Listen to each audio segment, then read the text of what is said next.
mati dibunuh oleh nenek-nenek pembunuh bayaran yang menyamar sebagai tukang bersih-bersih. Inggris yang notice kalau nenek itulah yang membunuh. Seketika nenek itu menyemprotkan air ke mata Inggris. Lalu Inggris lihat kalau kuncinya diambil oleh orang lain. Inggris pun harus berusaha menangkap orang tersebut. Singkat cerita, orang gak dikenal itu kabur menggunakan kapal kecil. Lalu Inggris mengejarnya menggunakan yak. Akhirnya Inggris berhasil menghentikan orang itu dengan kameranya. Dan Inggris berhasil mendapatkan kunci itu. Lalu Inggris dan Tucker pun kembali ke London. Saat di pesawat, Tucker mencurigai seorang pramugara yang menggunakan name tag perempuan, yakni Susan. Tapi Inggris tidak mempedulikan itu. Setibanya di London, Inggris dikejutkan dengan hilangnya kunci yang ia bawa. Dan Inggris pun baru tahu dan menyadari kalau yang ngambil adalah si Susan itu tadi. Saat sedang meratapi nasib, tiba-tiba Inggris melihat ada vacuum cleaner yang sama seperti punya nenek pembunuh itu. Inggris pun menangkap nenek itu. Tapi ternyata itu adalah ibunya Pegasus. Karena itulah Inggris jadi merasa terpuruk karena rasa percaya Pegasus kepadanya sudah nggak ada. Lalu Kate mengajak Inggris ke markas MI7 dan mengetes Inggris menggunakan kamera berkecepatan tinggi dan juga melakukan hipnotis kepada Inggris supaya ia bisa ingat lagi kejadian saat di Mozambik agar mereka bisa mendapat informasi lebih tentang Vortex. Berkat hipnotis itu, akhirnya mereka mengetahui anggota kedua dari Vortex, yakni mantan anggota MI7 cabang Moskow, Artem Karalenko, yang sekarang sudah mengganti nama menjadi Sergei Pudovkin dan hobi bermain golf.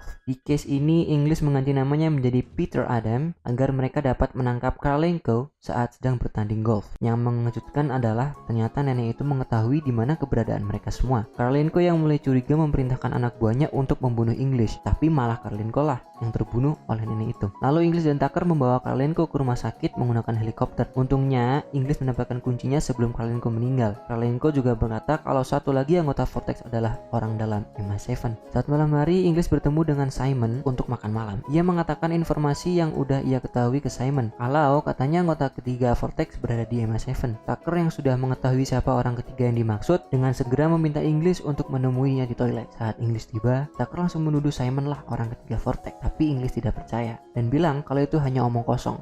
Lalu menyuruh Tucker untuk pulang. Lalu Simon bilang kalau orang ketiga dari Vortex adalah Pat Quatermain dan Inggris percaya itu. Sebelum pulang, Simon meminta kunci itu ke Inggris dan Inggris pun memberikan kunci itu. Dan benar saja, memang Simon lah orang ketiga itu. Dan yap, kunci rahasia itu sudah lengkap. Lalu Simon menelpon Pegasus dan ia bilang kalau orang ketiganya adalah Johnny English. Pegasus, we have the third man. It's Johnny English. Keesokan harinya Inggris pergi ke sebuah gereja untuk menemui dan menangkap Pat. Tapi Pat menuduh balik karena fitnah dari Simon itu tadi. No, you are. No, you are.